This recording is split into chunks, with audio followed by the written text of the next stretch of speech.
6, Acte chapitre 6, là où nous avons dit, normalement, on devait lire dans Job, c'est un contexte dans Job. Vous allez le prendre aussi et vous allez aller lire dans la maison Job 30 jusqu'à 33, parce que c'est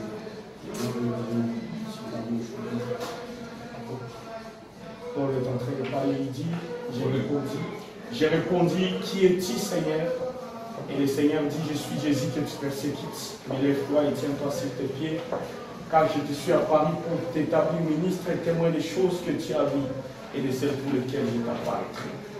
Je t'ai choisi du milieu de ce peuple et du milieu des païens vers qui je t'envoie, afin que tu leur ouvres les yeux pour qu'ils passent des ténèbres à la lumière et de la puissance de Satan en Dieu, pour qu'ils reçoivent par la foi en moi le pardon des péchés et l'héritage avec les sanctifiés. En conséquence, roi Agrippa, je n'ai point désobéi à la vision céleste. Amen. On va prier le Seigneur, par ton amour et ta grâce, oh Dieu, demande que tu bénisses ta parole. Afin que nous passions un moment autour de cette parole et que nos vies changent, et que la tristesse se transforme en joie, et que la maladie se transforme en guérison, et que le chagrin se transforme en paix, parce que ta parole est la seule vie éternelle qui puisse exister. Bénis-la, mets-moi de côté, et viens parler, qu'à chaque fois que nous parlerons de ta part, que cela soit ouais. Bénis ton peuple qui est venu ce soir, au nom puissant de Jésus-Christ, le Père et nous l'avons prié. Amen. Vous pouvez vous asseoir.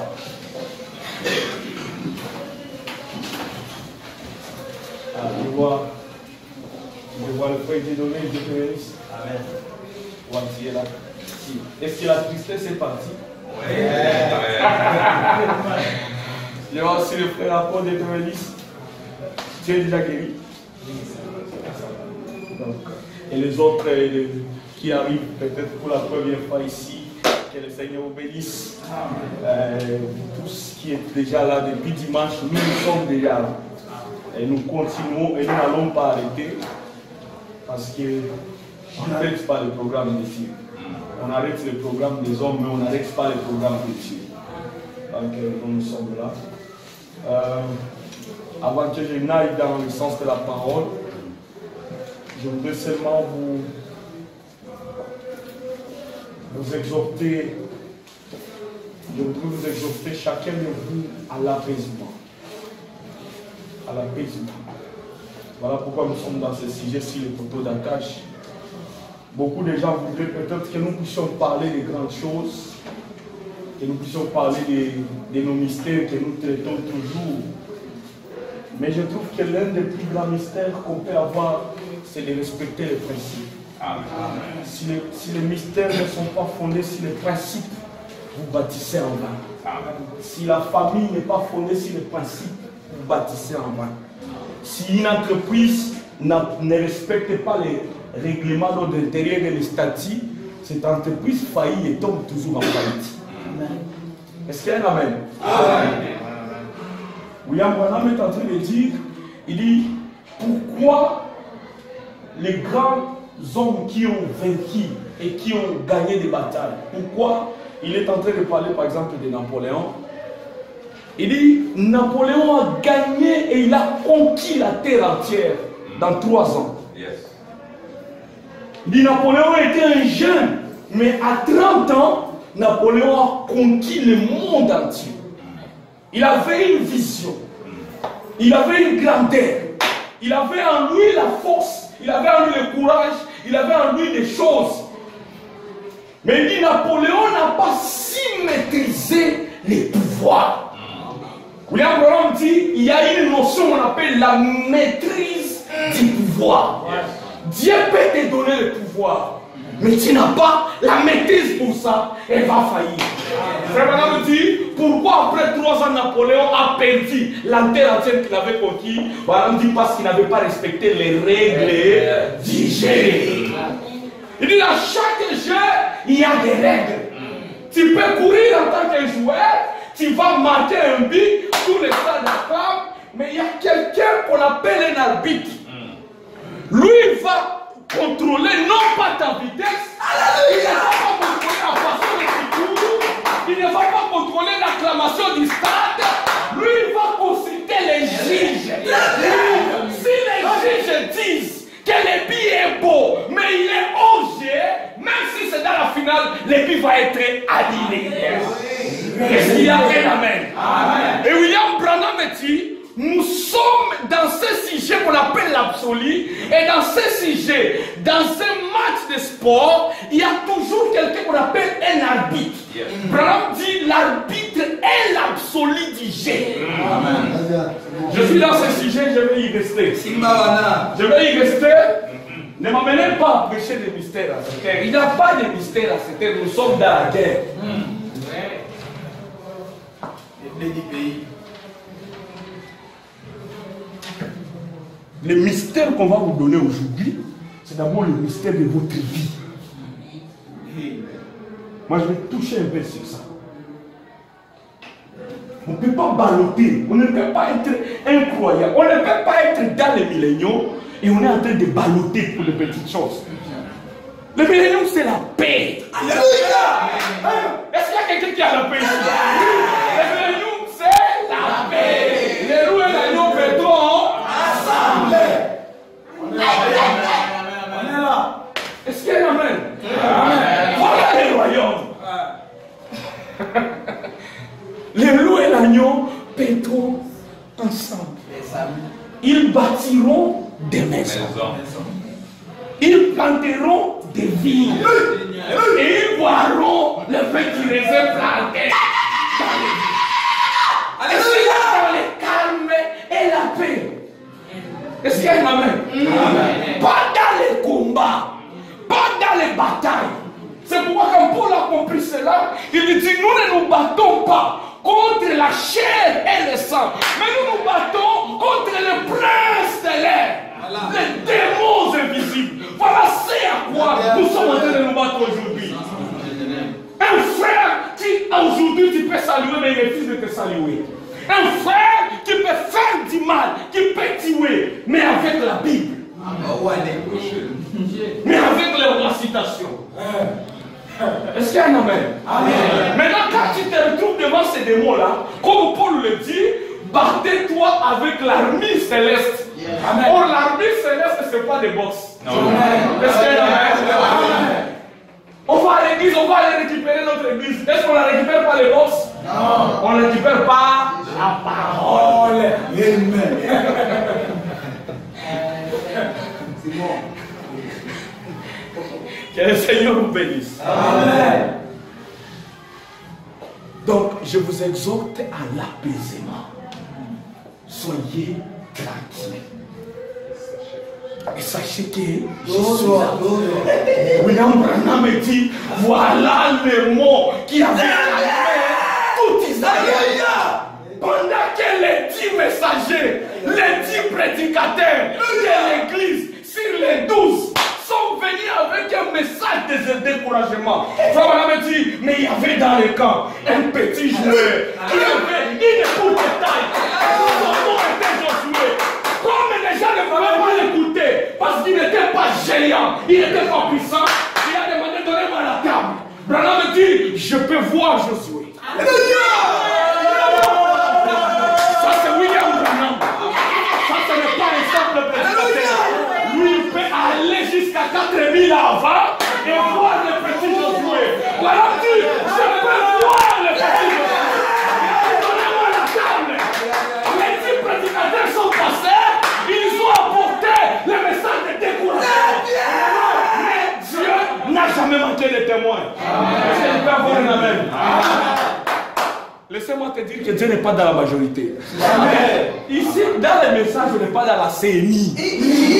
Voilà. Le message, ce n'est pas la CNI. Oh, il y a la voie électorale, s'il y a la majorité. Oh, non! William Branham dit, Dieu a toujours été des côtés de la minorité.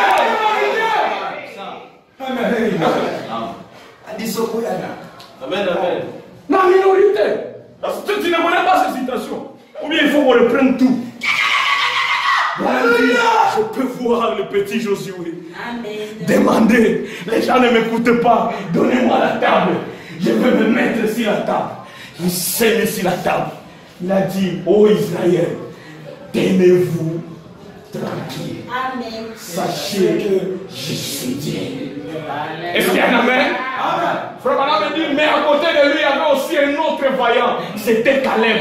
Caleb a aussi ajouté, comme Josué, viens de vous dire, tenez-vous tranquille. Sachez que je suis Dieu. Moi aussi, je vous dis, c'est un pays de Canaan.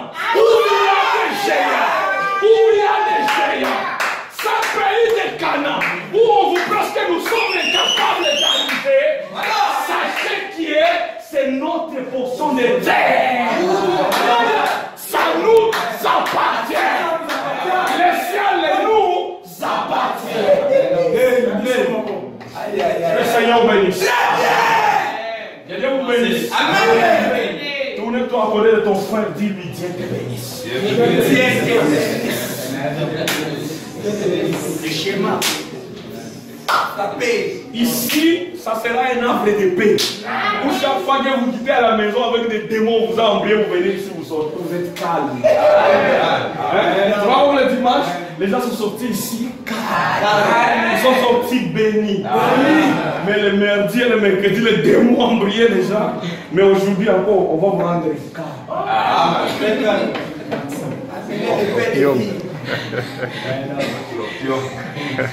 Est-ce qu'il y a un amen?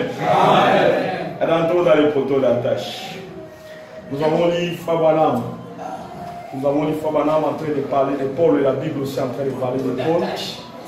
Aujourd'hui, je vais prendre un peu les types de Job. Donc, je vous ai dit, je vous annonce, excusez-moi, je ne vais pas beaucoup sauter dans les mystères. Je vais d'abord serrer les principes. Très important. Les principes de la parole. Pas des chrétiens qui tombent aujourd'hui, qui se relèvent demain. Ils tombent. Il y a des chrétiens qui ont les dons de tomber. Pas de brebis dont Dieu révèle que le pasteur Capel est le pasteur l'année passée, mais cette année, les mêmes Dieu révèle, il te dit non, on ne serait plus lui. Est-ce que Dieu fait comme ça? Non, jamais.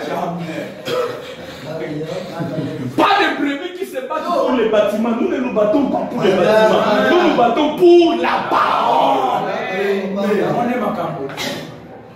C'est ça le principe. Tu peux voler plus haut, mais si le petit principe tu ne respectes pas, tu es foutu. Tu sautes plus haut quand on parle du royaume, mais tu ne payes pas la dîme et les offrandes. Voilà, tu te retrouves dans le royaume, mais tu dors en famille. Encore des coups. Or, Jésus a dit que la nourriture et les habits, ce sont les païens à l'intérieur de ça. Mais toi, tu es dans le royaume, mais tu manques à manger la nuit. Mais tu confesses, je suis dans l'éternité. Celui qui est à côté de toi, il regarde l'éternité. Ah. Alléluia! Est-ce que je peux prêcher? Nous y allons maintenant. Nous étions en train de parler de Paul et nous avons trouvé comment Paul avait eu son poteau d'attache qu'il avait réussi sur le chemin de Damas quand il allait tuer les croyants avec les citations. Les citations, il faut les signaler comme ça. Non, amen, amen, amen. Comment on va les signaler encore si ce n'est qu'avec les citations? Il allait tuer les croyants avec les citations de Moïse. Les citations de Moïse. Notre père Moïse nous avait enseigné de ne pas accepter la nouvelle religion. Cette nouvelle religion, c'était qui? C'était Jésus, mais dans une forme transfigurée et changée. Parce que c'est là où il y a le problème. Quand Jésus devient transfiguré, là, on me confond toujours. Est-ce qu'il y a la main? Les mêmes Jéhovah de l'Ancien Testament, quand il devient Jésus dans le Nouveau Testament, ceux-là de l'Ancien Testament combattent les mêmes Jéhovah du Nouveau Testament. Et c'est des anges de l'Église, lorsque nous arrivons dans les nouveaux jours, et qui ont accepté le Branham du 7e âge, combattent le nouveau Branham de notre jour. Parce que le Branham envoyé quelque part et il va changer mon ministère. Et quand ce ministère est changé, la manière de prêcher, la manière de comprendre même les Jésus doit être changé. Mise à jour. Jésus est mis à jour. Voilà pourquoi Jean, celui de Patmos, quand il est en train d'écrire l'Apocalypse, il a confondu Jésus. Or, les gens qui la ligne de Patmos, c'est un disciple de Jésus. Il marchait avec lui. Il vivait avec lui. Frère Branham dit que c'était le disciple le plus aimé de Jésus. Mais quand on arrive au chapitre 22, les gens là-bas, ils confondent. Ils ne connaissent pas la différence qu'il y a entre le Jésus qu'il connaissait et les prophètes qui lui parlaient. Et William Branham me dit, c'était un prophète aigle.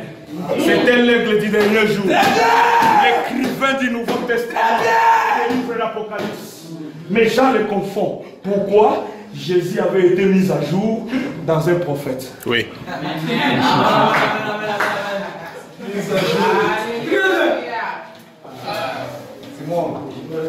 Nous sommes ici pour les mises à jour. Sinon nos fichiers seront cryptés. Sinon les virus vont endommager nos machines. Sinon nous allons avoir des citations mais qui ne sont plus adaptées au temps. William Branham a prêché la nourriture spirituelle au temps.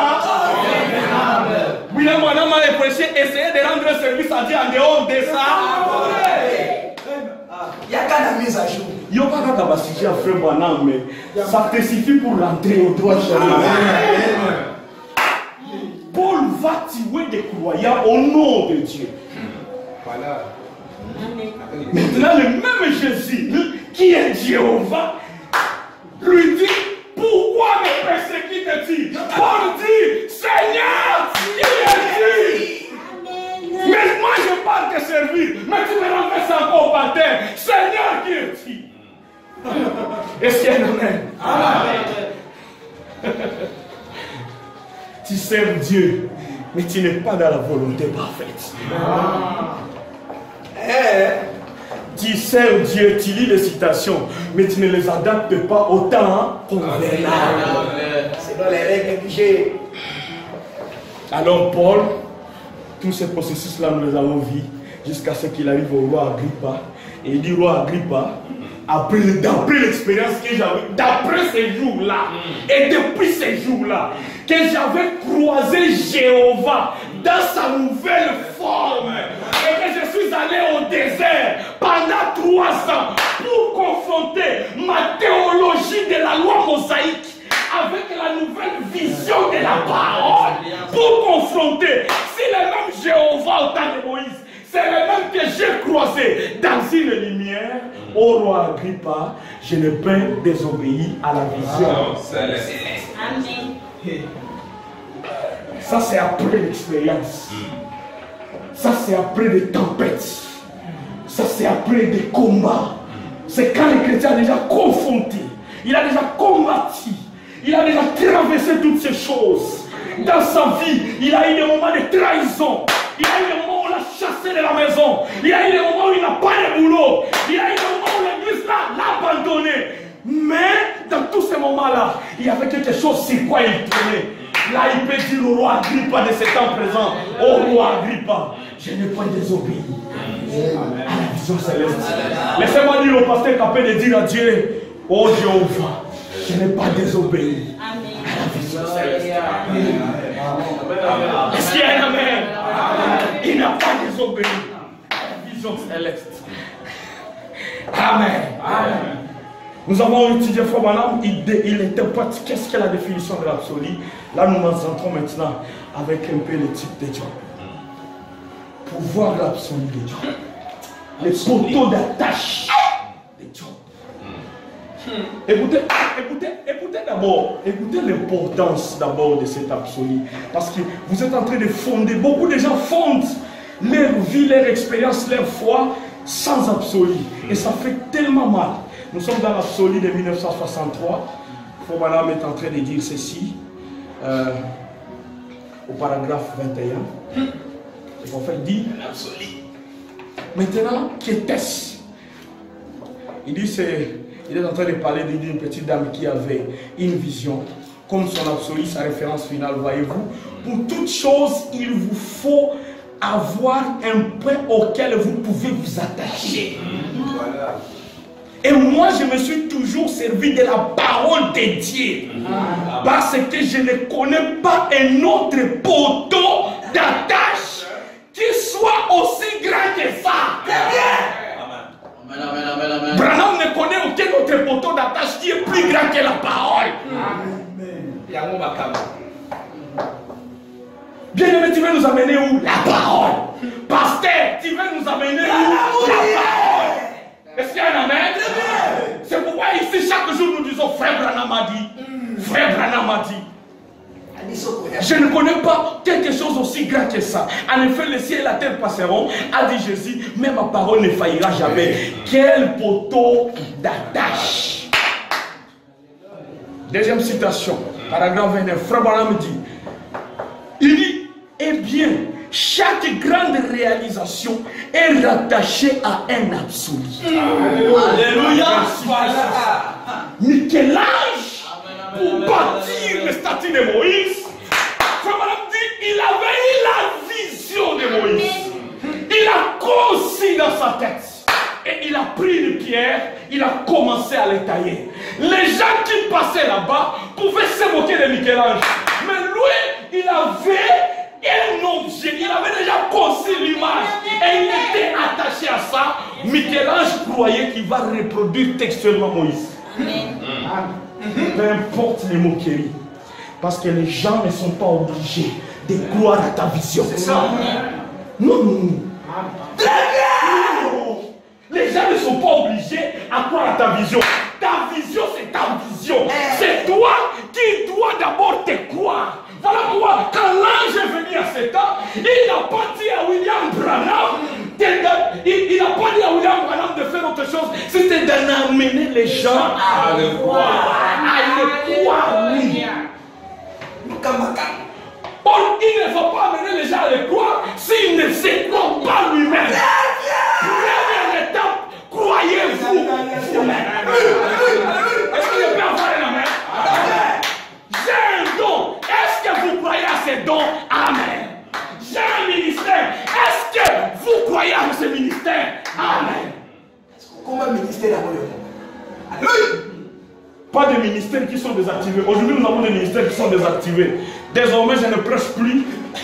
Mon ministère est désactivé. C'est la bande qui commence à prêcher. Ça, j'ai toujours appelé le processus de DDR. Démobilisation, désarmement et réinsertion. Alléluia. Vraiment. Chaque grande réalisation est rattachée à un absolu. Vous ne pouvez pas vivre sans un absolu. Vous ne pouvez pas accomplir une réalisation sans qu'il y ait un absolu. Car c'est le poteau d'attache final. C'est la barre d'attache au bout du pèlerinage. C'est un point d'attache à quelque chose.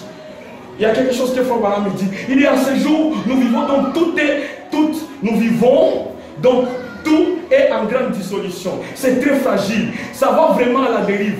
Je pense que ce message serait très approprié, surtout pour les chrétiens, alors qu'ils passent par des épreuves aujourd'hui. L'église chrétienne passe par l'épreuve la plus difficile qu'elle ait connue depuis ces 2000 ans. En effet, nous arrivons là où quelque chose est présenté au christianisme, quelque chose pour lequel ils doivent prendre une décision. Et je pense que l'église chrétienne doit avoir quelque chose auquel elle est sûre d'être rattachée. Plutôt que de simplement flotter comme une feuille sur l'eau. Au lieu d'être rattachée sur quelque chose, elle est en train de flotter comme une feuille sur l'eau. Un chrétien n'est pas comme ça. On vote pas. Voilà. Nakende bore, nazonga, navanda, nasalami. Frère Branham dit, nous sommes confrontés aux plus grandes épreuves aujourd'hui. Il y a 2000 ans où les gens ne savent plus là où se tenir. Ils n'ont plus de position. Les gens aujourd'hui n'ont plus de position. Même dans les entreprises, les gens n'ont plus de position. Aujourd'hui, il est mécanicien, demain, il est maçon, demain, il est chauffeur, demain, il est bulldozer, demain, il est étudiant. Tu es où? Quelle est la vision que Dieu t'a révélée? Tu es où? Moi, je suis en diplôme. Droit, médecine, économie, jardinage. Tu es où? C'est pas dire, ils sont comme une fleur qui est en train de flotter sur les eaux. Est-ce que je peux lire frère? Voilà. J'aime ça. Et c'est ce que nous acceptons comme devise. Job avait une absolue. Un jour, Satan, il est en train de passer, il est en train de se promener. Et William Marion Branham dit, remarquez ce jour-là, Satan ne se promenait pas n'importe où, mais Satan se promenait au ciel. Satan se promenait au ciel, ça n'était pas sur la terre. Et il venait de participer à une réunion, une assemblée du Père Jéhovah, avec les 4 êtres vivants, avec les séraphins, avec les anges. Vraiment me dit, Satan a toujours été là. Il a été là. Lorsqu'il y avait une réunion au ciel sur Job. Il a été là. Lorsqu'il y avait une réunion sur les 3 embryons qu'on devrait jeter dans la fournaise. Il a été là. Lorsqu'il y avait les dossiers de Michel et de Akab. Satan était là. Et c'est lui qui avait dit à Dieu, il dit, on lui demande qu'est-ce que tu vas faire? Il dit, je vais descendre et je vais oindre les 400 prophètes de Baal. Très intelligent. Pour qu'ils disent tous au roi Akab, tu vas oindre. Je vais oindre tous les prédicateurs de cette église, tous les diacres, pour leur dire que ce qu'ils font, c'est bien. Dieu n'est pas dans la majorité. Dieu est dans sa parole. Et la parole dit que pour chaque problème, il y a des solutions. Est-ce qu'il y a un amen? Pour un problème de la famille, il y a des solutions. La parole ne dit pas que quand il y a un problème, il faut se battre. La parole ne dit pas que quand il y a un problème, il faut chasser les gens à l'église. Ça, il n'y a que Satan qui le fait. Et ce jour-là, il est dans le conseil au ciel. Les conseils venaient de se terminer. Les grands Jéhovah avaient passé en revue tous ces enfants qui étaient sur la terre. Et puis il trouve Satan, il est dans l'assemblée. Il pose à la frère. Et on appelle ça. Il frère Lucifer, on s'attend dans l'église. On appelle l'assemblée à la roi. C'est dans ça. Non,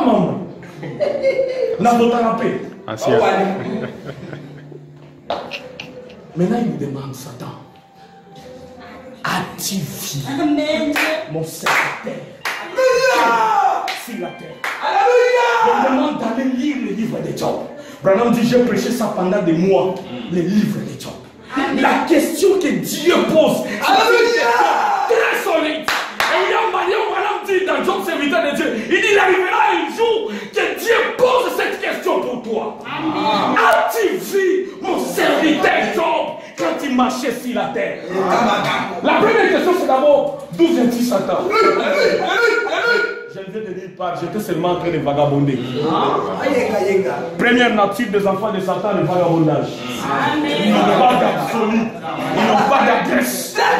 Est-ce qu'il y a un amen? Ils n'ont pas d'absolu. Ils n'ont pas d'adresse. On dit qu'on peut éviter, on dit qu'on peut éviter. Chez nous, on est dans le tout de tout. Tout est wapi. Tout est l'autre. Maintenant, il lui pose la question, as-tu vu mon serviteur Job? Dans ton vagabondage là-bas, est-ce que tu as vu mon serviteur Willy? Mon serviteur qui? Dieu va poser cette question un jour pour ta vie. Toute ta vie ici à Kinshasa, ton travail, tes entreprises, tes étudiants ou là où tu fais ta vie, il va poser la question, as-tu vu mon serviteur? Satan a répondu, ah, je l'ai vu. Je demande à Satan, comment tu le vois? Ah, tu le bénis tellement. Est-ce qu'il m'aime toujours? Oui, il t'aime parce qu'il est très bien. Il a la bonne santé. Il a l'argent. il a les véhicules, il a l'église. Parce que Job c'était un prophète, il avait une église. Il envoie des sacrifices. Il est bien dans son royaume. Pourquoi il ne va pas t'aimer? Il est en bonne santé. Ah, Dieu lui dit, mais pourquoi tu dis ça? Satan lui dit, permets-moi. Amen, amen, amen, amen, amen. Permets-moi. Ce n'est pas Dieu. Ce n'est pas Satan qui s'envoie lui-même pour t'attaquer. Non. Frère, un croyant adopté. On se plaît. Je répète encore une fois. Un croyant adopté croit que les épreuves sont envoyées par Dieu. Ce n'est pas Satan. C'est Dieu qui envoie Satan.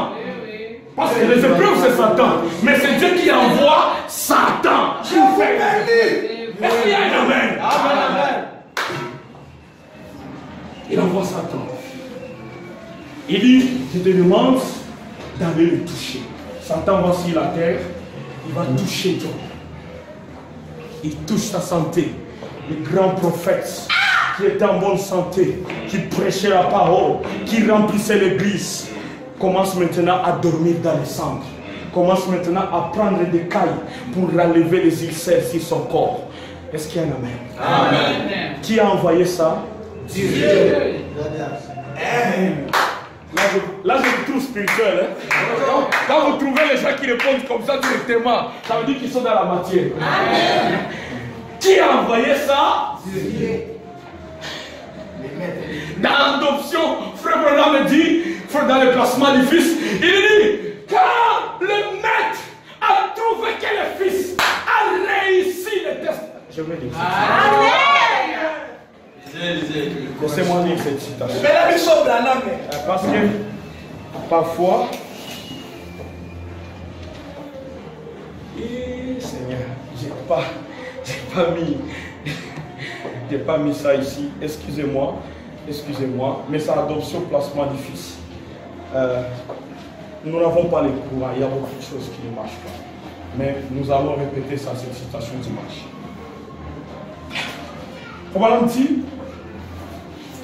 Les maîtres donnent rapport au père pour lui dire, ce fils a réussi les tests auxquels je l'ai fait passer. Quels sont ces tests? J'ai tué sa femme. Il n'a pas abandonné le message. J'ai fait révolter toute l'église contre lui. Il n'a pas abandonné le message. J'ai fait amener des vagues dans cette entreprise. Il n'a pas abandonné le message. Frère Branham dit, qui donne rapport au Père comme ça? Le Saint-Esprit. C'est ça. Écoutez Frère Branham, parce que le temps passe, nous voulons gagner le temps et terminer. Et mettre une virgule, nous continuons. Nous sommes au temps de vivre. Voilà. Il ne faut pas terminer le message, ça ne se termine jamais. Mais si je n'en ai aussi la terre. Amen. Est-ce que mes jeunes amis prédicateurs me comprennent? Oh, on m'a donné 15 minutes et aussi la terre. Yo terre à mouquer. Dieu bénisse. Voilà, on dit ceci. Nous sommes dans Dieu amène son église à la perfection, paragraphe 56. De 1954, Frère Branham dit, c'est pour vous montrer que c'est un secret, juste une petite chose d'un côté. Prenons par exemple Job quand il avait des ennuis. Il se tenait là. Dieu le regarda du ciel et dit, voilà mon serviteur Job. Satan a dit, oui, mais tu le protèges. Laisse-moi la voir. Je ferai qu'il te maudisse en face. Oh là là! Ainsi il est descendu. Il frappa Job d'ulcère. Vous savez comment c'était et tout. Il lui a ravi ses enfants. Les 10 enfants de Job qui sont partis fêter dans une salle. La maison est tombée, cirée. Ça c'est dans un laps d'état que les épreuves se passent comme ça. Les ulcères tombent, les enfants, toute la famille est tirée. Job déchira ses habits. Et ces jours-là, la Bible dit qu'il s'assit dans les cendres. Écoutez maintenant, il y a une sœur qui va poser à Frère Branham quelques questions ici. Une fois, j'ai prêché sur le livre de Job, et arrivé à cet endroit, je suis resté sur Job, sur l'état des cendres, pendant environ 6 semaines. Vous comprenez le sujet de Frère Branham? Une dame m'a écrit une lettre disant: Frère Branham, n'allez-vous pas ôter Job de cet tas de cendres? Parce qu'il traîne là-bas pendant 6 semaines. N'allez-vous pas ôter Job pendant 6 tas de cendres? Dans la vie du croyant, il y a l'état des cendres. Si vous refusez ça, vous n'êtes pas un croyant. Je peux avoir un amen? Amen. Pourquoi tu refuses ça? Il était ainsi là. J'essayais de permettre aux gens de voir la condition dans laquelle il était, cet homme. Il était assis là, tous l'avaient abandonné. Certains membres de son église sont venus l'accuser d'avoir péché en secret. Ils lui avaient tous tourné le dos pendant 7 jours. Quelle consolation! Quel groupe de frères! Pendant 7 jours, il y a Eliphaz, il y a le frère Bila et il y a un autre. Pendant les 7 jours, et ils apportent un message de condamnation. Parce que pour eux, quand un frère traverse les épreuves, ça veut dire qu'il a péché. William Branham dit: chaque fois que les épreuves nous arrivent, cela ne veut pas dire que nous avons péché. Amen. Parce que dans la vie du croyant, les épreuves sont prévues, péché ou pas. Pourquoi j'ai fait l'accident? Pourquoi tu te poses des questions? C'est normal. C'est normal. La femme de Job l'a abandonné. C'est prévu par la parole que ta femme est payée. Les enfants sont morts. C'est prévu par la parole que les enfants peuvent mourir. Est-ce que Job a abandonné Dieu? Non. Maintenant, le prédicateur. Ça, c'est les 3 messagers là-bas qui sont venus rester avec Job pendant 7 jours. Leur message, c'était un message de condamnation. Frère Branham dit, au lieu qu'ils apportent à Job quelque chose qui était supérieur au moment et aux tentations et aux difficultés dans lesquelles il traversait, les 3 prédicateurs sont venus pour commencer à lui demander: est-ce que tu peux regarder un peu dans ta vie? Voilà les questions qu'on va commencer à te poser chaque fois que tu as des problèmes difficiles. Est-ce que tu peux regarder un peu dans ta vie? Non, ma vie va très bien. Tout va bien. Frère Branham dit, Job n'avait pas péché. Pendant 7 jours. Oh, il était prévu au temps de la fin aussi qu'il y aura un message pendant 7 jours. Amen. Où il y aura 7 messagers. Amen. Qui vont apporter un message à l'église. Mais les 7 messagers là-bas, ils vont apporter un message de condamnation à l'église. Yes, disant à l'église des âges que vous avez péché. Que vous avez péché. Que vous devez retourner à Dieu. Et Eliphaz et Bila disent à Job, tu dois retourner à Dieu. Peut-être que dans ta vie, il y a des choses qui ne vont pas. Luther Wesley dit à l'église, tu dois retourner à Dieu. Peut-être que tu es tombé. Voilà pourquoi dans l'Apocalypse, quand Jean parle, il crie, écris à l'église de Philadelphie, écris à l'église d'Éphèse. Pourquoi tu as rejeté ton premier amour? Ce sont des messages de condamnation pendant le 7 âges. Même quand on écrit à l'Odyssée, on ne dit pas de bonnes choses. On dit la Odyssée, pauvre et aveugle, ni un misérable. Je vais te vomir. Ce sont des messages de condamnation. Mais il doit y avoir un autre messager. Est-ce qu'il y a un moment? Après les 7 jours, après les 7 ans de l'église, Dieu doit envoyer un jeune homme. Il doit envoyer un messager de consolation. Voilà pourquoi Jésus, il avait parlé. Il dit, je sais que vous irez là dans la chambre haute. Mais après des temps et des temps, je vous enverrai les consolateurs, l'esprit de vérité que le monde ne peut pas recevoir. Branham me dit, c'était un autre lui.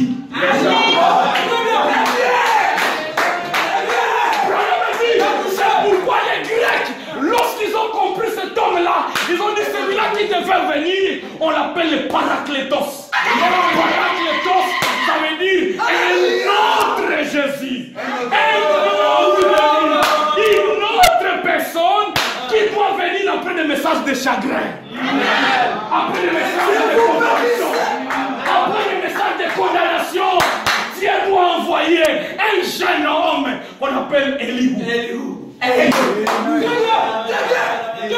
Est-ce qu'on peut lire Elihu? Est-ce qu'il y a un amen? Nous sommes fatigués. L'église, après le cet âge, ne doit plus continuer à recevoir des messages de condamnation. Tu vas pécher, tu vas aller en enfer. Tu vas pécher, tu vas aller en enfer. Si tu couches avec les femmes, tu vas aller en enfer. Si tu bois de l'alcool, tu vas aller en enfer. Nous sommes fatigués. Il faut nous amener le quatrième messager. Après les 7 jours. Très bien.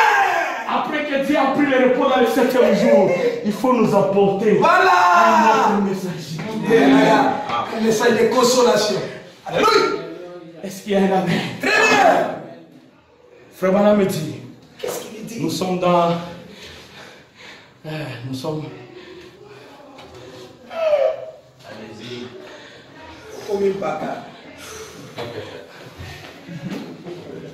Paragraphe 57, toujours dit amen sur l'église à la perfection. Frère Bana me dit, il était là assis dans les cendres. J'essayais de permettre aux gens de voir la condition dans laquelle il était, cet homme. Il était là assis. Tous l'avaient abandonné. Certains membres de son église sont venus l'accuser d'avoir péché en secret. Il lui avait tourné le dos pendant 7 jours. Quelle consolation! Quel groupe de frères qui condamnent. Mais l'homme était conscient qu'il n'avait pas commis. Est-ce qu'il y a un amen? Laissez-moi prêcher au pasteur. L'homme était conscient qu'il n'avait pas commis de péché. Voilà. What is absolu? What is important? C'est là, voilà. Qui est ça dans ta vie? Était conscient. Alléluia. Quand tu marques les loyers, ça veut dire que tu as péché. Qui t'a dit ça? Qui t'a dit ça? Pour regarder ta vie, non, ma vie va très bien. Mais c'était prévu que je souffre en ces temps-ci. Voilà. Alléluia. Mais l'homme était conscient qu'il n'avait pas péché. Ainsi, Dieu était obligé de les visiter. Ainsi, Dieu était obligé de les visiter. Très bien. Dieu visite Job. On ne voit pas un grand homme avec la barbe. On ne voit pas même la nuée. On ne voit pas même la colonne de feu. Mais écoutez ce frère, madame, me dit, Dieu était obligé de les visiter. Ainsi, Dieu envoya Elihu. Je veux beaucoup. C'est dimanche que les dimanches, tu vas comprendre pourquoi je me tourne derrière. Voilà. Dieu était obligé de le visiter. Ainsi, Dieu envoya Elihu. J'aurais souhaité avoir le temps d'étudier les noms d'Elihu. Alléluia. Interpréter et vous montrer qu'il représentait Christ. Elihu représentait Christ, le consolateur qui devrait venir au temps de la fin. Après que les 7 jours soient terminés, Dieu devrait venir lui-même. Est-ce qu'il y a l'amen? Après que les messages des hommes soient terminés, après que Paul, littéralement Colomba, les 7 messagers de condamnation, d'évangélisation ont ramené l'église, Dieu doit venir lui-même. Mais quand il vient, ce n'est pas le vent qu'on voit. Est-ce qu'il y a un amen? Ce n'est pas le vent qu'on voit. Mais quand il descend, c'est une lumière qui descend. Frère Madame me dit, son processus de venir, c'est de l'esprit à la lumière, à la chair. Est-ce qu'il y a un amen? Son processus de venir, c'est l'esprit, la lumière, la chair. Et quand Dieu voit, au lieu de voir Dieu, il voit un jeune homme. Elihu.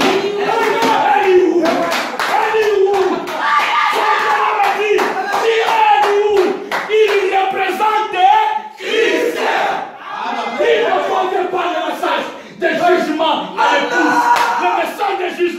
c'est aux églises qui n'ont pas reçu Christ pendant les âges. Mais quand il ouvre un job, il lui parle de mystère. Il lui dit, Job, est-ce que tu peux regarder ce frère? Pourquoi tu es en train de pleurer? Tu vois son problème regarde les frères. Les frères tombent, ils meurent, et puis, au temps du printemps, quand le soleil apparaît, les fleurs qui sont tombées doivent fleurir de nouveau. Il y a un temps où la fleur de David doit tomber dans la terre. Il doit être secoué. Les gens qui l'ont regardé, ils vont commencer à se demander où est partie cette fleur. Dans la vie du pasteur Alain, elle est toujours là. Est-ce qu'il y a un amen? Elle est toujours là. Mais c'est pendant les âges de l'église. Mais au temps de la fin, quand il ne sera ni jour, ni nuit, mais au temps du soir, le soleil doit apparaître. Regarde, Mariam Branham me dit, il y avait toujours les semences. Dans Genèse chapitre 2, Frère Branham me dit, Dieu n'a plus créé les semences. Les semences, ils étaient toujours. Ils étaient enfouis au fond des eaux. Et Branham me dit, là dans le fond des eaux, il y a les ténèbres. Même si vous êtes une semence originale. Mais quand vous êtes au fond des eaux, quand vous êtes dans les dénominations, quand vous êtes dans les actes de l'église, quand vous êtes lié par les diacres et le pasteur, vous ne pouvez pas monter. Il faut que Elihu vienne avec un message de consolation. Est-ce que le papa est Elihu représente Christ, non pas un homme. Est-ce qu'il y a un amen? Un homme a dit, lorsque nous arriverons à ce cas là-bas, le message des étoiles va terminer. Les 7 étoiles qui étaient entre les mains de Dieu vont terminer d'éclairer et l'étoile polaire lui-même descendra. Soleil de la justice. Et dans Malachie, il est écrit, pour vous qui craignez mon nom, s'élèvera le soleil de la justice. Ce soleil là-bas est devenu frère Elihu.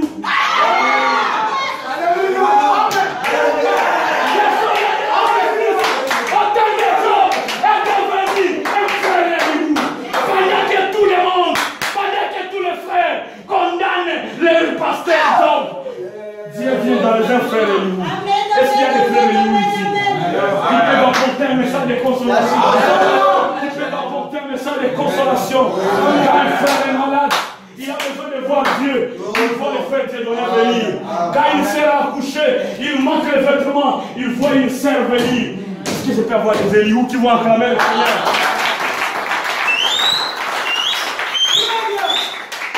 Et ça va terminer par cette citation. Vous qui aimez le consolateur, Je vous aime beaucoup. écoutez ce quatrième message. Comment Branham l'aborde dans l'angle dans la précision de l'arbre de l'épouse. Le quatrième messager consolateur. Il vient quand les messagers humains ont terminé à porter la parole. Wana c'est Branham D. Wana c'est pas Branham 1. C'est pourquoi ça te complique. Parce qu'il y a un Branham qui est dans le 7e âge et qui est aussi un messager de condamnation. Qui apporte la condamnation. Les femmes, ne portez pas les pantalons, ne coupez pas vos cheveux, ne fumez pas. Mais il y a un Branham qui après les sauts, il dit 3 choses peuvent m'arriver. C'est la fin de ma course. Donc il va m'envoyer dans le désert pour me oindre et m'envoyer comme des chroniques. Là, c'est Branham 2. Branham 2. Oui. J'ai dit Branham 2. Papa Wana. Et dans la mathématique de Dieu, 2 c'est le chiffre de la vie. Alléluia. Victoire. La victoire. Et dans le plan de la rédemption, pour que la rédemption soit parfaite, il faut les 2 étapes. Le prix du rachat et le titre de propriété. Oui. Et pour que Dieu soit parfait, il doit être alpha. Et l'oméga. Merci. Il a été alpha dans la première venue, il est oméga dans la seconde. Dans la seconde venue pour la continuité de l'éternité. Alléluia. Merci pour prêcher avec moi. Très bien. Je termine paragraphe 314, la restriction de l'arbre de l'épouse. Est-ce que vous aimez le message de Elihu? Elihu ne condamne pas l'épouse. Oh, tu as fait l'accident parce que tu as péché. Non.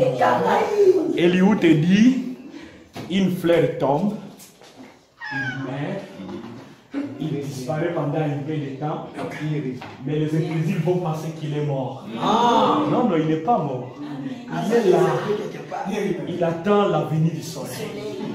Est-ce qu'il y a un amen? Amen. Ça ne sera ni jour, ni nuit. Mais au temps de Noah, il y a eu les lumières. Malachie 4, le soleil de la justice doit venir. Et quand ce soleil vient, il va trouver un peuple à Kinshasa. Et il va commencer à les éclairer. Peu importe le temps dont la fleur est restée là-bas, c'est toujours une fleur. Mais elle était dans les ténèbres. Est-ce qu'il y a un amen? Elle était dans les ténèbres. Et dans les ténèbres, ce sont les 7 messagers de condamnation qui prêchent. Chaque fois que tu vas à l'église, tu rentres. Triste. Tu vas à l'église toujours. Vous allez aller en enfer. Vous allez aller en enfer. Madame dit, plus vous attendez une prédication, plus vous devenez cette prédication. Si dans votre église on prêche chaque jour, vous irez en enfer, vous irez en enfer. Si on prêche dans votre église que vous êtes Dieu, vous êtes Dieu. Si dans votre église on crie à tout moment, il y a des sorciers ici, dans cette église il y a des sorciers.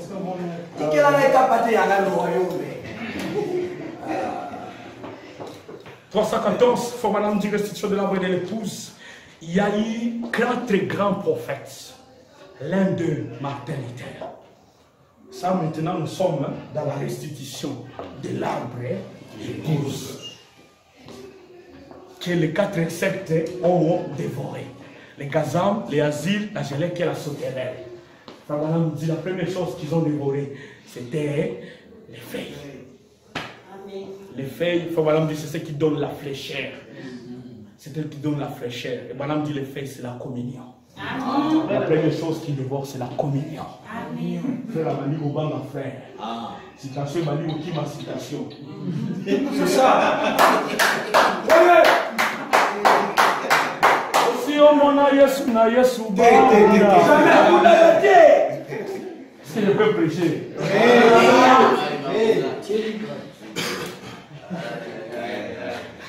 Premier insecte, il a dévoré les feuilles. Deuxième insecte, il a commencé à descendre maintenant jusqu'à arriver à l'écorce.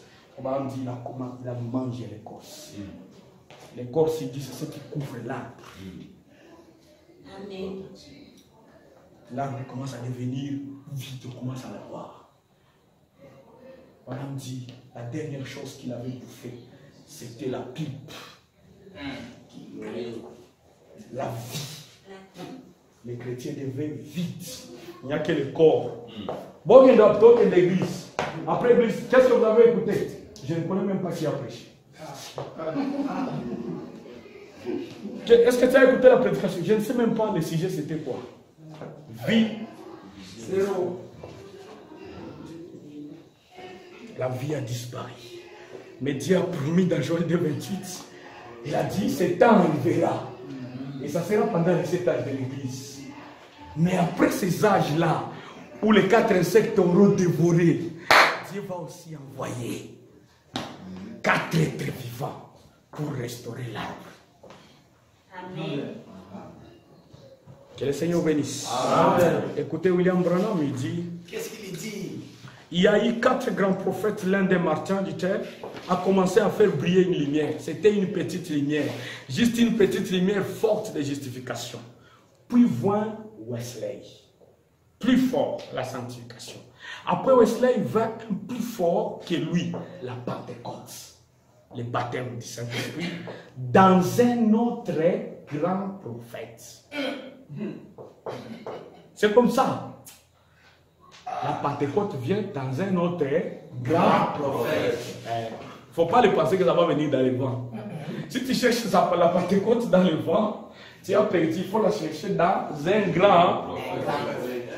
Un grand. J'aime faire, voilà. Voyez? Mais dans les derniers jours, selon Malachie 4, Élie doit venir avec la parole elle-même. Ouais. Wow.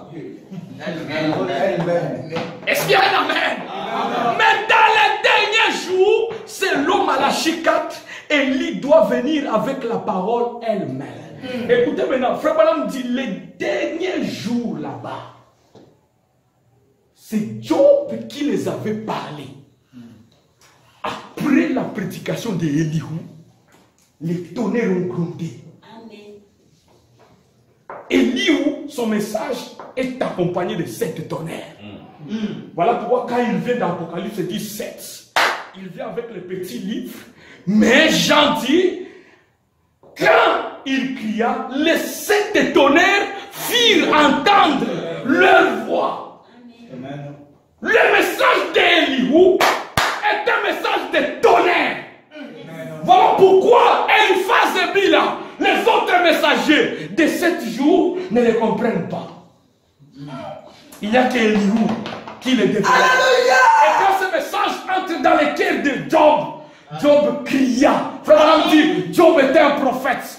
Lorsqu'il a compris les tonnerres qui révèlent le mystère de la fleur, la renaissance de la fleur.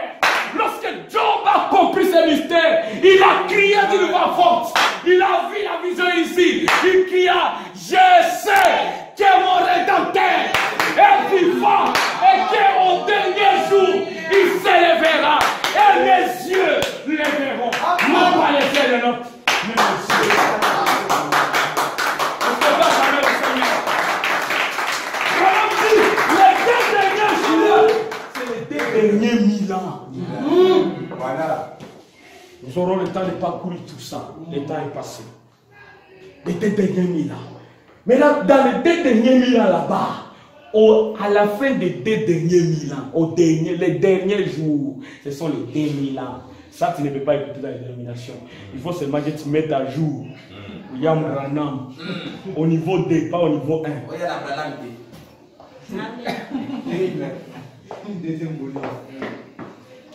Mais dans les derniers jours, selon Malachie 4, Élie doit venir avec la parole elle-même.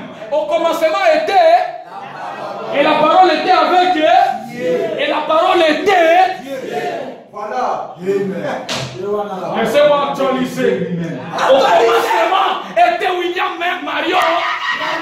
William Marion était avec eux, et William Marion était. Là, tu as fait. Laissez-moi t'aider. Voilà. Laissez-moi t'aider parce que tu as eu peur. Au commencement était Capé Vincent. Capé Vincent était avec eux. Et Capé Vincent était.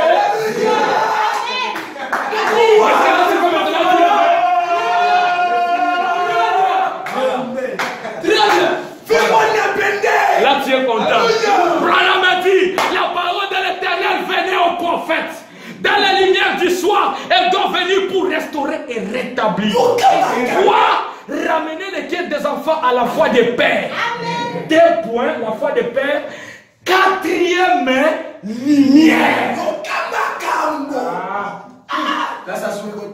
4e lumière. Après que les lumières du jour ont terminé de présider, après que les lumières des humains ont terminé de présider, Branham dit, quand on entrait dans le temple de Salomon, dans les parvis extérieurs, il y avait la lumière du soleil. Les gens qui étaient dans les parvis extérieurs étaient bridés par le soleil. Ils étaient là, ils sont en train d'adorer, mais le soleil leur faisait mal. Les évangélistes leur faisaient mal. Si leur faisait mal. Les églises leur faisaient mal. Mais il y avait un deuxième endroit, c'était le lieu très saint. C'était le lieu saint plutôt. L'adorateur, quand il entrait dans le lieu saint, ce n'était plus la lumière du soleil extérieur, même qui éclairait là-bas. Il dit c'était les 7 chandeliers. Et les 7 chandeliers, c'était une lumière artificielle dans laquelle c'était le pétrole. La lumière artificielle, ce sont les humains, ce sont les messagers, ce sont les réformateurs, ce sont les prédicateurs. Tu ne dis pas Amen. Amen. Nous sommes des lumières artificielles. Amen. Moi, je vais te dire lumière artificielle. Celui qui me quitte ne peut jamais être venu. Lumière artificielle. Il faut une 4e lumière. Or, la 4e lumière, ce n'est pas l'homme qui l'allume. Alléluia. Est-ce qu'il y a une amen? La 4e lumière, c'est elle qui réveille la fleur de Job. La fleur qui était couchée là-bas. Elle a besoin de la lumière du printemps. Or, le printemps, c'est au mois de Nissan. Et le mois de Nissan, c'est le mois d'avril. Le 4e mois. Une nouvelle vie, une nouvelle résurrection doit commencer au mois du printemps. Est-ce qu'il y a un amen? Au mois de Tel Aviv, une nouvelle lumière doit commencer. Et c'est la 4e lumière. Là, on quitte les lieux saints. Nous quittons les lieux saints. Nous quittons les lieux des églises. Nous quittons les lieux des sacrificateurs.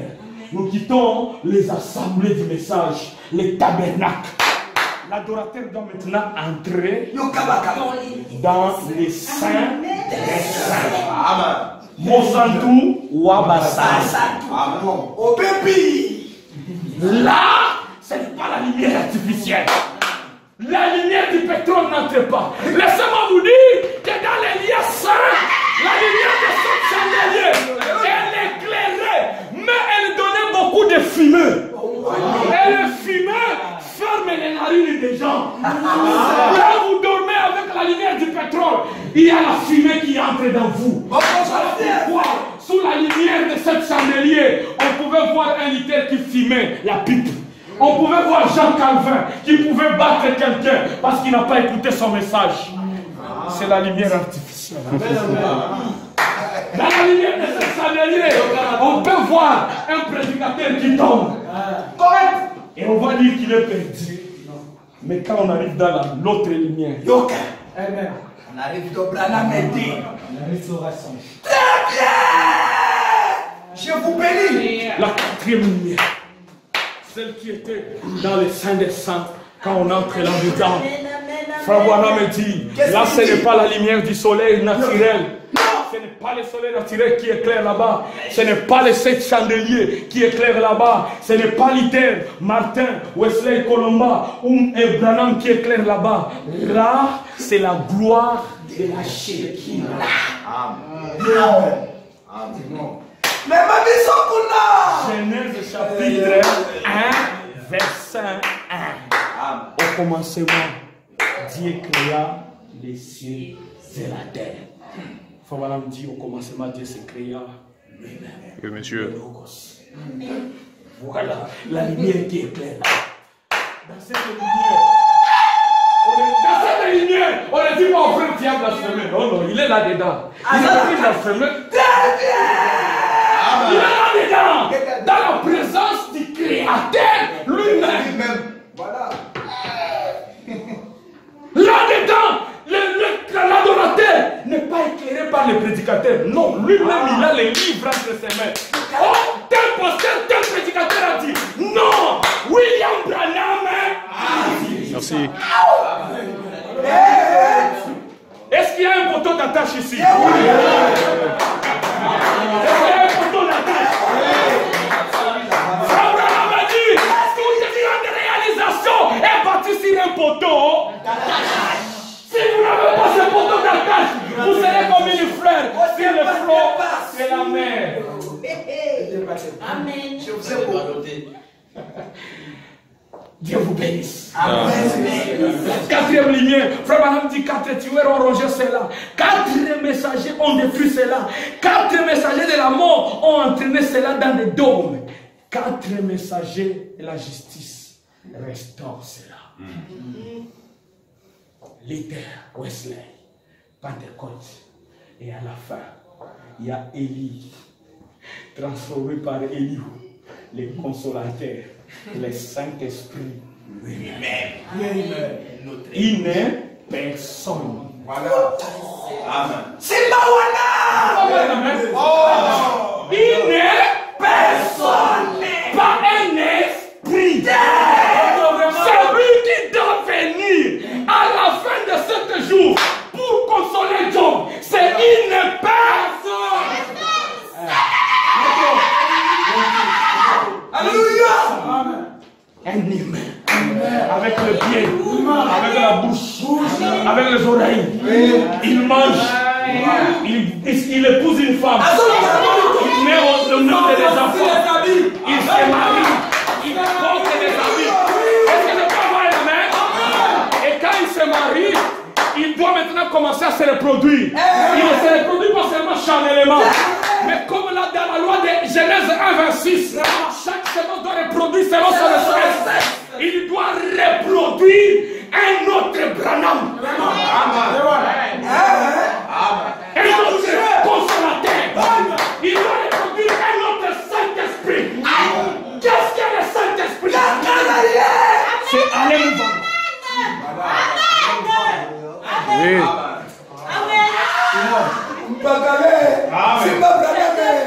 Qu'est-ce que le Saint-Esprit?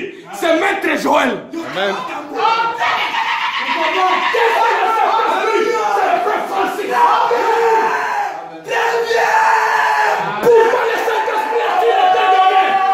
Pour amener la puissance dans la parole, pour donner la puissance dans la prière, pour donner la puissance dans la vie. Je vous bénis. Très bien. Très bien. Mis à jour. Le Saint-Esprit, ce n'est pas un oiseau qui entre en vous. La quatrième lumière doit venir.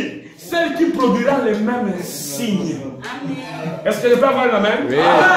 La quatrième lumière doit venir. Celle qui produira les mêmes. Ramener la pipe.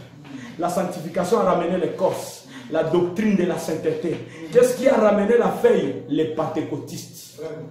Le message de Pentecôte a ramené les feuilles. C'est pourquoi sur les feuilles on parle en langue. Il y a des dons qui sont restaurés. Ce sont les feuilles. C'est la fraîcheur. C'est la douceur. C'est le fire. Fire.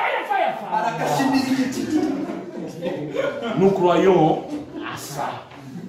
Mais Eliou doit.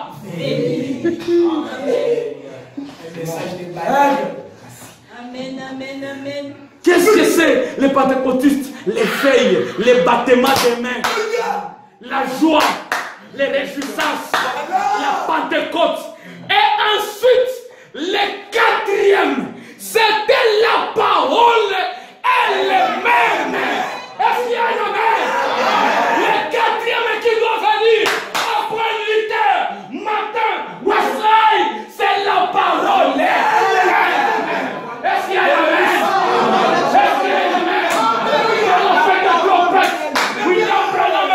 Au paragraphe 65, le prophète est la parole de Dieu pour vous. Amen.